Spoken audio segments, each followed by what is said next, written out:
guys! So, ayan, magkwentuhan tayo about sa BIR. This is my second day at pumunta ako ulit sa BIR to complete the requirements o yung sinabi ng BIR na kailangan kong i-fill up and kailangan kong mag-register sa DTI ng aking business name.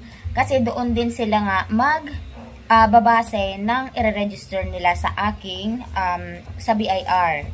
Okay, so eto na nga, 'di ba? 3 copy nito yung dala ko. So, ayan, ang dami niya, i-fill up nyo siya.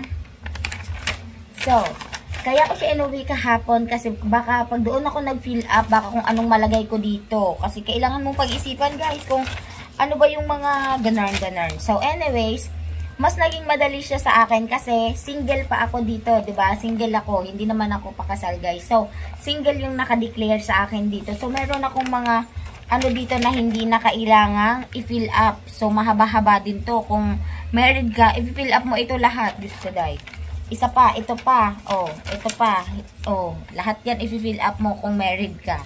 So, ayan, medyo nakaluwag-luwag sa aking paghinga. Anyways, kailangan nyo lang siyang i-fill up. 3 copies ito guys, no? Ibibigay ito galing sa BIR. Itong form 1901. Okay? So, na nila yan sa akin, 'di ba? Ngayon, ang naging problema ko, wala pa akong DTI name. So, this one, nakukuha siya or nare-register siya, itong certificate na to, through online. So, less hassle. Hindi na kailangan na magpunta pa sa DTI. May bayad ito guys, kung barangay, nasa barangay ka is 200 pesos, pag municipality ka 500 pesos, and so on and so on. So, babayaran nyo siya, depende kung anong mode of payment, ako GCash, and then agad-agad naman, ayan, ikakopy nyo na lang siya, hindi naman siya i-deliver, automatic pag nakabayad ka na, and good yung mga information na nilagay mo, automatic siya guys, is magre-reflect na siya agad doon sa screen mo. So, i-screenshot mo na lang. So, ayan na siya. Oh, yan. So, ito ang requirements sa pa-register sa BIR.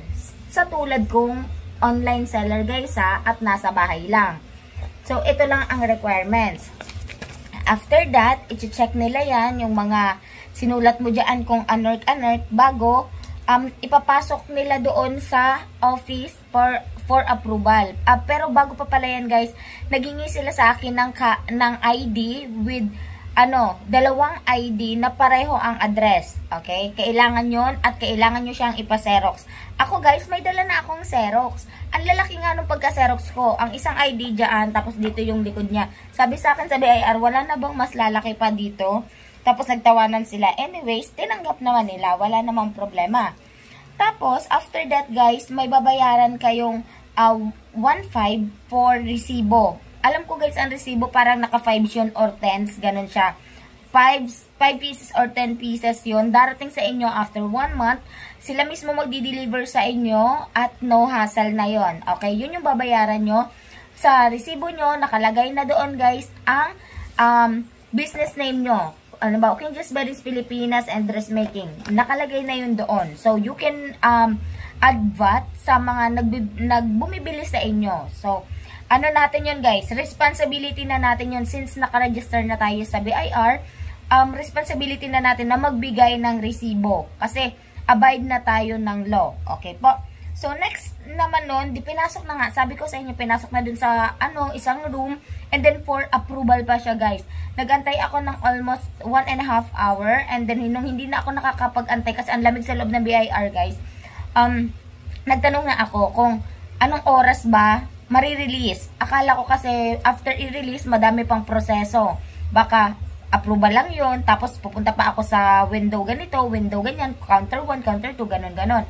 So, sabi ko kasi magsusundo pa ako sa anak ko. It's 11:50 na. So, kinakabahan na ako. Tapos, yung nag-process, sabi niya, wait lang ma'am, itatanong ko po kasi medyo matagal na po. Sabi niya. Paglabas niya, okay na.